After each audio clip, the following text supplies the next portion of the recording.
Hi everyone and welcome to my show. The final story that I wanted to look at was about Pell.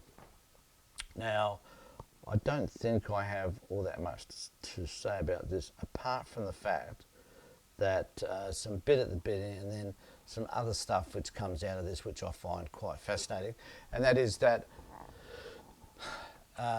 there's been these two polarised views around Pell. So George, clearly rose to a very important figure within the Roman Catholic Church, third only to the Pope himself.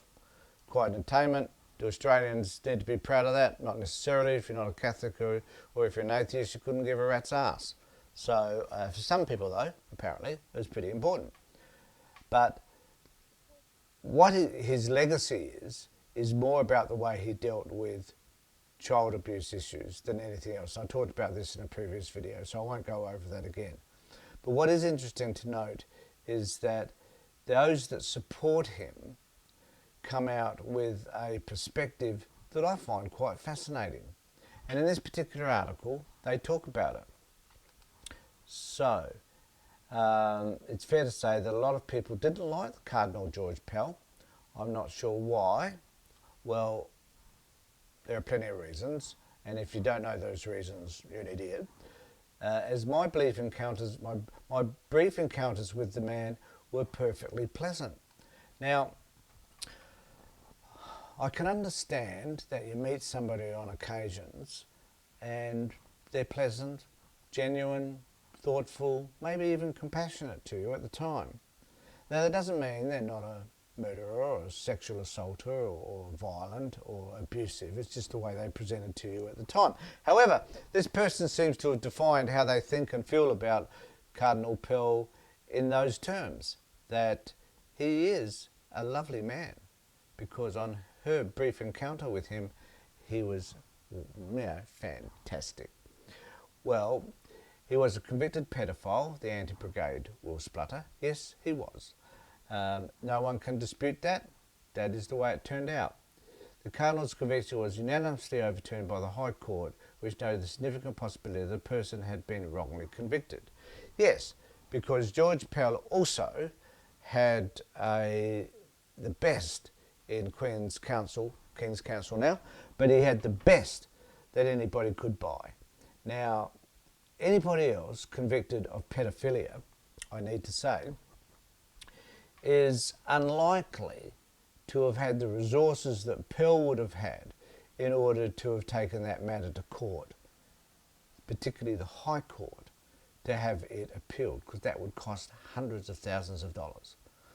But Pell did, and Pell had good lawyers, and they were able to find a loophole, and he was able to get off, even though the lower court found him guilty of child abuse. And then, on top of all of that, we have the other issues. That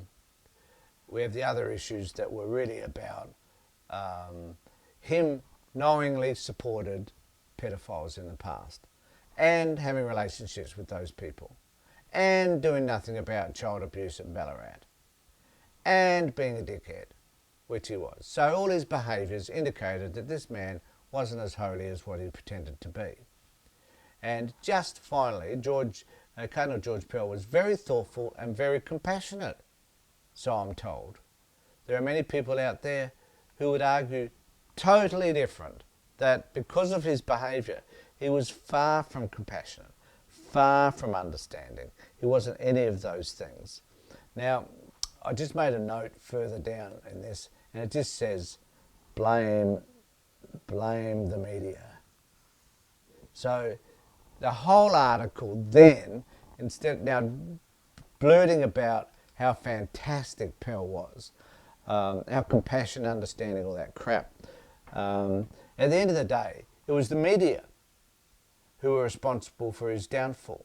Now, I always find it fascinating when the media themselves criticise themselves for their influence and power over the decision-making of the public, particularly the ABC, apparently, because according to all the right-wing media, such as the Murdoch Press, from which this came, they want to attack what they see as the left-wing media. I don't see it that way personally. I just see it as a more rational view of the world in terms of their attack on Pell. But they're simply reporting whatever is the apparent news or whatever they discover as being relevant for the public interest, because it's through that means that we're able to find out a lot more investigations take place.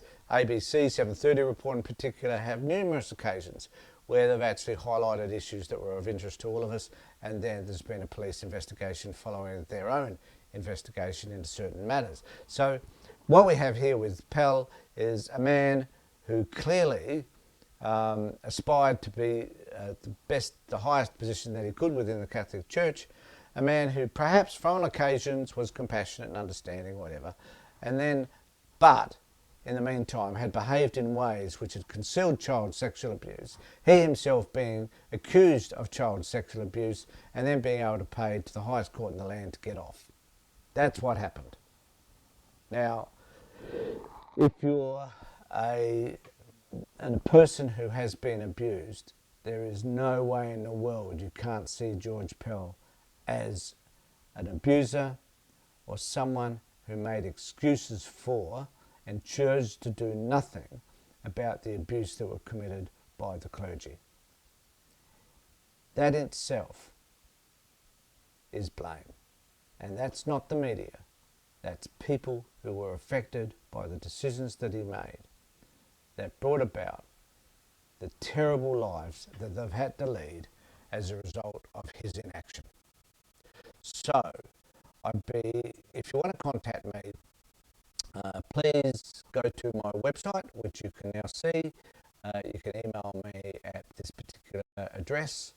And if you're watching this on YouTube, which no doubt most people will be, I would really appreciate it if you subscribe, ring the bell so that you can get further notifications and so that we can have more of these conversations in the future. I'm trying to do as many as I can, and I would love to be able to have these conversations with you as well. So thanks everybody for being with me. Take care, look after yourselves, and more importantly, be safe.